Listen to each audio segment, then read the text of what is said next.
कराड येथे 24 मे रोजी होणाऱ्या स्वर्गीय सौ वेणुताई चव्हाण स्मृती मराठी साहित्य संमेलनाची पूर्वतयारी म्हणून कराड पाटण तालुक्यातील साहित्यिक, कवी व साहित्यप्रेमी यांचा स्नेहमेळावा संपन्न झाला। यावेळी डॉक्टर भारती पाटील व प्राचार्य यशवंत पाटणे यांनी मार्गदर्शन केले। वेणुताई चव्हाण या यशवंतरावांच्या एक सावली म्हणून राहिल्या, पण त्या केवळ सावली नव्हत्या, त्यांना एक स्वतंत्र स्वायत्त अशा पद्धतीची एक ओळख होती।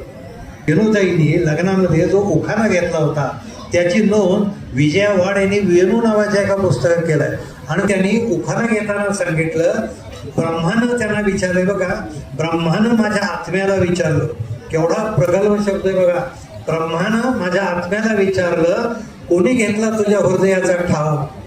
ब्रह्मानं माझ्या आत्म्याला विचारलं, कोणी घेतला तुझ्या हृदयाचा ठाव? मी हसले आणि म्हणाले, हे ब्रह्मा, यशवंतराव हे त्याचं नाव। जन्माला येताना सगळे सज्जन असतात, असा कुठं माणूस नाही की तो जन्माला येताना दुर्जन आलाय। जन्माला येताना सगळे सज्जन असतात, पण मरताना सज्जन असणं हे आयुष्यात सगळ्यात मोठी पुण्याई असेल। माटेंना असा प्रश्न विचारला होता की व्यक्तीचं जीवनपण कसं ओळखावं, आणि त्यावेळी माटेंनी उत्तर फार सुंदर दिलं होतं। माटेंनी निकषाचा सांगितला की त्या व्यक्तीच्या मृत्यूनंतर तुम्ही किती वर्ष त्यांची कृतज्ञतेने आठवण करता हे त्याचं जीवनपण असतं, लक्षात घ्या। हा प्रेम आणि विश्वास या दोन मूल्यांवरती यशवंतरावांच्या वैवाहिक जीवन सगळं उभं होतं। वेणुताईंच्या नावानं होणारं साहित्य संमेलन हे सद्भावना जागवणारं साहित्य संमेलन व्हावं, लोकांच्यात प्रेम पेरणारं साहित्य संमेलन व्हावं। यशवंत पाटणचे आहेत, आज यशवंतराव चव्हाण साहित्यिक आहेत, या सगळ्या मंडळींनी काय केलं असेल तर तुमच्या आमच्या जीवनातल्या प्रतिभा फुलवल्यात आणि सगळ्यात मोठी विवेकाची जागृती केली। तुमच्या माझ्या जीवनातली जर दिवाळी साजरी करायची असेल तर अविवेकाची काजळी बाजूला केली पाहिजे।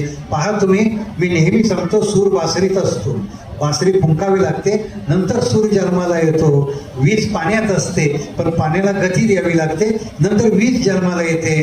पहा त्याच्या पुढं की लोणी ताकात असतं पण ताक सुद्धा घुसळावं लागतं, मग लोणी जन्माला येतं। विवेक सुद्धा मनात असतो, मन सुद्धा विचारानं घुसळावं लागतं, मग विवेक जन्माला येतो। हा विवेक।